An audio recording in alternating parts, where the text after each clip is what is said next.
Hello and welcome to my Vintage Schumacher RC channel. We are carrying on with the Cougar 2 Team Edition restoration. Team Edition. That is the Cougar 2 with the red chassis, the slipper clutch, the fancy gearbox, the ball race steering, and I think that's it with a Team Edition. Steering, slipper clutch, gearbox, red chassis standard, swept-back wishbone standard. Yeah, Team Edition. Anyway, we're going to start this restoration with the front end. I'm cleaning out the holes for the pivot pins because, unfortunately, Schumacher cars back in the 90s were renowned for being for modelers. You know what that means? Modelers means the plastic molded parts were a bit ropey. Don't get me wrong, they were good, but a bit ropey. So, Mr. Schumacher left it to the builder or modeler to basically get it together. Unfortunately, no, I should say fortunately now with the new release stuff, they're a lot better. But I remember putting my top cap together. There was bits and bobs hanging off everything. I had to trim them a lot. But anyway, what I'm doing on this video, this precise moment in time, I'm making sure that the wishbones snug up nicely to the front. I'm going to call it the front bulkhead, because it is the front and it's the bulkhead. But anyway, I'm putting these wishbones on and I'm going to try and make sure there's as little friction as possible. Less friction means a nice sweet pivot on the wishbone pin, which means when you pick up the front assembly, the wishbones will just drop down naturally on the with their own weight. So, because they don't fit very well, I'm going to sand, well not sand, I'm going to get my big butcher file out and I'm going to file the wishbones so we've got some nice clearance. Not too much about how much I'm taking off, because I'm gonna make sure there's no sloppiness with a couple of washers on either end of the pivot pin just to take up the slack. But I'm aiming for a nice smooth action with as little friction as possible. As you've noticed, I have actually speeded up this footage because you don't want to watch me fanning about for hours. All I do is I just take off. If you are going to do this type of thing to your cars, I suggest you make sure you use the right size drill. It's got to be exactly the right size drill, and only use a very fine file. Do not butcher off loads. Just take off a tiny bit, tiny bit, try. Don't rush it, because end result will pay off. Don't rush. But anyway, I've now taken off sufficient, I think, and I'm going to smash in this pivot pin, and hopefully we've got a nice friction-free joint. I suppose you've noticed already, but these are swept back wishbones. These were specifically designed for the Cougar 2. They were put on every denomination of Cougar 2. That's the sport, the racing, and the team, and even the works a couple of years later. But we're not going to talk about the works because that came a couple of years later, so it was highly modified compared to the racing, sport, and the team. So they're different. But anyway, look at this. Beautiful. Look at that. No friction. Dropping down with its own weight. You do not want a sticky wishbone, because it just puts off your suspension and all your geometry. But anyway, because I've taken off a tiny bit of slack, when I finally put the pins back in, I will use a washer. Anyway, while I'm doing this, I'll just let you know that if you bought a team edition in 1992, it would have cost you about £170. That's not bad in today's money, because look what you're getting. You're getting your slipper clutch, you're getting your ball race gearbox with tungsten balls, and you're getting your ball race steering. So in today's money, that was awesome. I think a racing was the basic one, where you didn't even get bearings, you got like brass bushers. I think that was just over £100. No, tell a lie, £97. I did actually buy, I remember buying my Cougar back in 1990, and that was £100. I do remember saving up, doing my paper round, scraping together that £100 back in 1990. I remember the pain, it was the trauma of saving up £100 for my Cougar. Do you remember that? But anyway, we're looking at the Cougar 2 on this video, the front end. And parts go together nicely in the end. I've already put on the hubs, because you don't want to see me messing around with hubs. I've specifically put the ball pivots in for the steering and the swing arms, because I've given them a nice polish, so when the actual steering arms and pivot arms, whatever you want to call them, when they swing on those, there'll not be any friction there at all either. So they're all nicely polished. And don't forget, we are using all original parts on this. There are no re parts at all. I mean, if you can get a Cougar 2 front wishbone as a re, good luck to you, because there isn't any. I can't see there being any in the future either. But you may be able to get a 3D printed one, if you're lucky. But anyway, let's not talk about what you can't get. Let's talk about what we have got. And this is a nice, easy, loose. It's very loose. And I did speak about these washers earlier. And now everything's in position. And look at that. Look how free that is. Look how free it is. I might even take this car out for a race or two when it's put together. We'll have to see how well it goes together, and if it's worth it. I don't really want to damage it, so I have to be very careful about that. But anyway, we're not too bothered about that.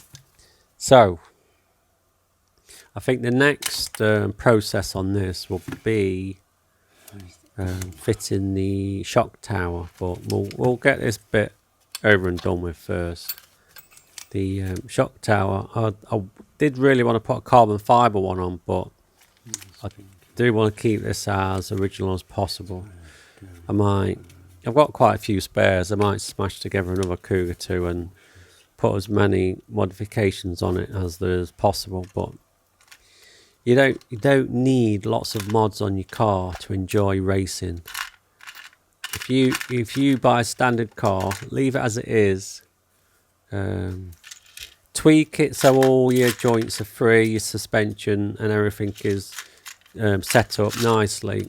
You can have a really good time with a standard car. You don't have to waste money on, I think they call them hop-ups nowadays. You don't waste money on hop-ups.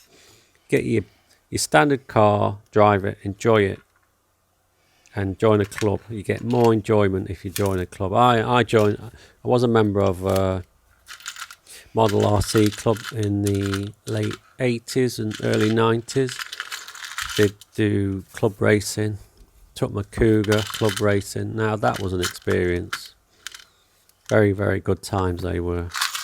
And I didn't even modify my car. I just had a standard Schumacher motor. I think it was the same one I'm going to put in this. I've got the same motor. It's a Schumacher Gold Nova. I think it's classed as a modified motor, but I think it's a 14 double, I'm sure it is. But anyway, it's quite fast. It's not a standard motor, it is a modified. But the slipper clutches did come out in about 91, I think. I did buy a slipper clutch for my Cougar, which is the same design of slipper clutch that is on this Cougar 2. and I did have an electronic speed controller. You got to remember, electronic speed controllers only came out in the late 80s.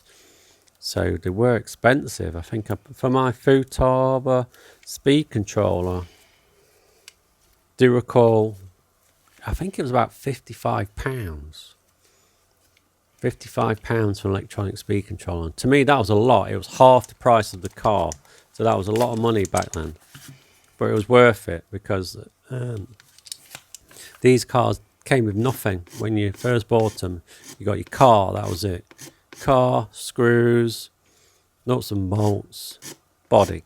You got no motor, you got no servos, nothing. You had to buy all that separately. But anyway, I digress. You may notice that we are 10 minutes in on this video, and I'm still messing around with the wishbones. Unfortunately, like I say, they are not a good fit. I might even put a tiny bit of a clip in here where you can actually see how stiff the joint is, and it doesn't actually move. The wishbone doesn't actually move. So you do have to spend a bit of time. If you're going to mess around, it's worth it, but they don't come in the box perfect. They are designed for modelers. I do believe they take it from, I do believe they redesigned the top cat because it was deemed too complicated for markets around the world. I'll not say which market. It's a pretty big one, but it was deemed too complicated. So what they did, they brought out a Cougar, which is essentially exactly the same as a top cat, but the front end was simplified. But they simplified it and made it better because they proved it worked by winning Euro championships and world championships in the early 90s. So it did work. But if you were to buy an original Top Cat, you would see how complicated it is to put together. There is no C-clips on the pivot pins on the front end of a Top Cat. It is purely 2mm bars, and it is quite difficult to put together. But anyway, I digress and talk rubbish. We is doing this Cougar 2 front end still on one wishbone, but we're almost there. It'll be worth it in the end. What I'm trying to do, I'm trying to make sure there's no sloppiness in the joint, but yet maintain a friction-free movement. So when we actually set the geometry up, like the camber and the towing and so forth, we can rely on a friction-free movement.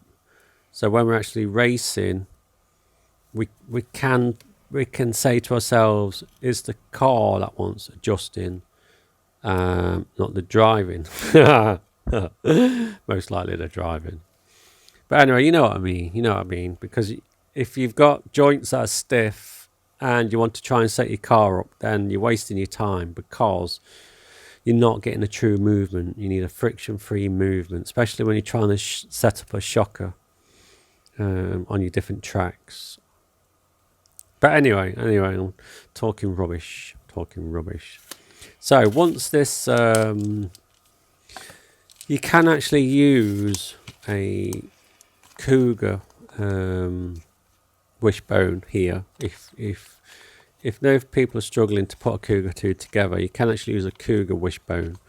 If you want it to be slightly different, as in a different angle of driving, you can flip the wishbone upside down, get a different angle, and you can actually use it upside down. But that's a bit, you can actually set the geometry up with an upside down wishbone, but that is actually getting a bit too deep for this video. We'll do all the setup and everything once the car is put together. I'll smash together a setup video, so you know what I mean.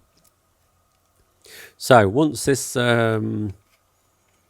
pesky E-clip is in place, I think that's it. I think we're done, and we can move on to the hubs. The other thing was when the Cougar came out in the Top Cat, the used panhead like straight screws, which got changed later on in the Cougar 2. I know it's a little bit too anal to mention that they actually changed the screws, but if you want to see an original Cougar and a Top Cat, they have straight panhead screws and not Phillips screws. It's I know it's a bit anal mentioning different screw types, but if you want to keep your car original, then you I personally make sure that every screw is correct. I know that sounds stupid, but I make sure all the ball joints are correct, all the screws are correct. If you want your car to be box spec, then unfortunately you've got to do stupid anal things like that and make sure all the screws are right. But anyway, so we're doing a Cougar 2, and if you bought a Sport Edition Cougar 2, you would have got the new A-arms. That's what they're called, the front wishbones, called A-arms for some reason. They were the same on every spec: the Sport, the Racing, and the Team. The varied shock towers, they were the same on the Sports, the Racing, and the Team. The varied rears, that was the same. What else was the same? The new shock absorbers, you got the same. You got in the differential. This is where it changes. All versions. We're not talking about the Works version, by the way. Only Sport, Racing, and Team. The differential, they all had the 14 balls, and they were all 23mm. They all had sealed thrust race bearings. That's in the differential, by the way, not the car, just the differential. And the Sports Edition didn't have any ball racers in at all, none. The Racing did. The Team was ball race throughout. The only car that had alloy carriers in the gearbox was the Team version, and the only car that had tungsten carbide balls was the Team version. Okay, so everything else, the new slipper clutch, the Racing and the Team version had the new slipper clutch. The Sport version didn't. They all had whisper gears. I don't know why they need to list that. They all had the new wing mounts.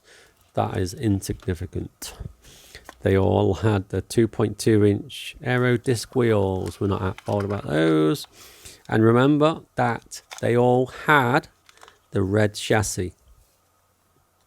Okay, that's standard red chassis. If you see a Cougar 2 without a red chassis, then there's something wrong. Anyway, okay.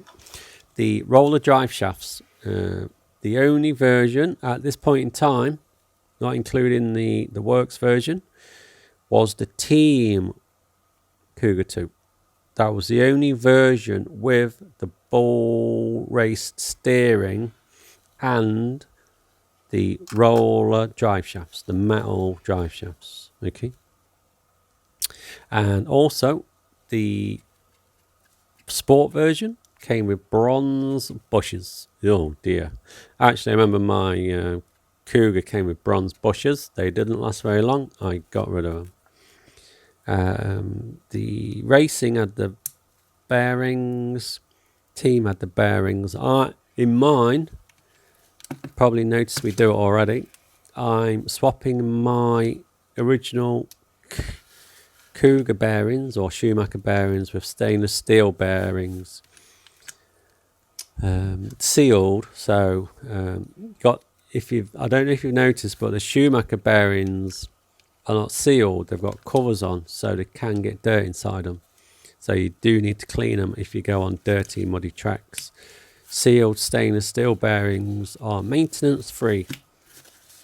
That's a good point because they can't get sand in either. So when I mentioned before about the screws, well, if you want to be anal about your screws, these are the little pesky buggers, Phillips screws. If someone's, I did see someone with a, say, original 1990 Cougar on YouTube, I think. And then I looked at it.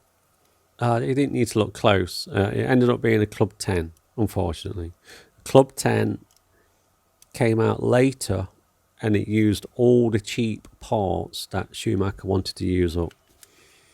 You can always tell an original car by the screws, so it's an easy tell really if you know what you're looking at. Club 10s were a mixture of Cougar and Cougar 2. This is why you've got so many cars saying, "Oh, I've got a Cougar 2, it's original." No, you've got a Club 10. And I've got a Cougar. No. It's not an original 1990 Cougar, it's a Club 10. There's nothing wrong with an original Club 10. I'm not dissing the Club 10. The Club 10 was an entry level RC, and it had, the 3 holes in the bulkhead. That was mainly because of the Club 10. So the body mounts could be fitted, and they used it in other cars as well. So various different bodies could be fitted to the original Cougar chassis with this bulkhead. This is why you get different bulkheads with different holes. Some with holes, some without holes, some with pre-drilled half-cut holes.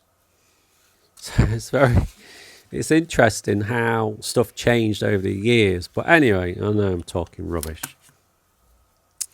But we are continuing building the front end of this Cougar 2 Team Edition with all and every original part I have in stock. I do have a couple of boxes. I do have a few boxes of parts at my disposal. So I could.